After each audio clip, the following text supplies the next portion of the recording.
चलिए देखिए, क्वेश्चन है सही कथन है। पहला कह रहा है गणधर महावीर स्वामी के प्रधान शिष्य थे।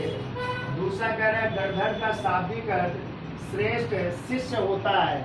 आंसर कह रहा है केवल एक सही है, केवल दो सही है, दोनों सही है या दोनों नहीं सही है। ठीक है, चलिए चर्चा कर लेते हैं विस्तार से। तो देखो, कह रहा है गणधर महावीर के क्या थे? प्रधान शिष्य थे। आपको पता है कि महावीर स्वामी के 11 शिष्य थे और यही 11 शिष्य ही क्या कहलाते हैं? गणधर कहलाते हैं, जो महावीर स्वामी के प्रधान शिष्य थे। तो यानी पहला आंसर क्या होगा? सही होगा। ठीक है, फिर कह रहा है गणधर का शाब्दिक अर्थ श्रेष्ठ शिष्य होता है। तो गणधर का शाब्दिक अर्थ श्रेष्ठ शिष्य नहीं होता है।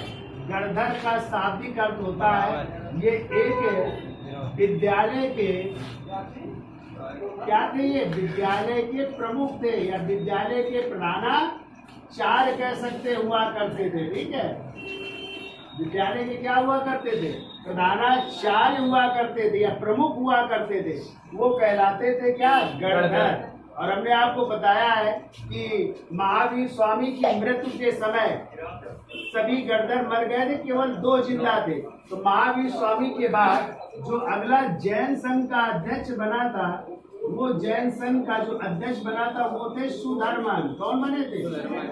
और ये कौन इनके गणधर जिंदा थे? उनका नाम था इंद्रभूत। क्या नाम था? तो ये दो तो जिंदा रहते हैं, लेकिन कुछ दिन बाद इंद्रभूत की मृत्यु हो जाती है। तो जैन संघ का अध्यक्ष कौन बना था? पहला सुधर्मन बने। सुधर्मन के बाद जो है दूसरे कभी आ जाए जैन संघ के अध्यक्ष कौन बने थे? तो वो बने थे जम्बू। कौन बने थे?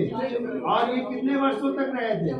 44 वर्षों तक रहे थे। ठीक है, फिर इसके बाद तीसरे यदि आ जाए कौन बने? तो तीसरे बनते शंभूति विजय। कौन बनते?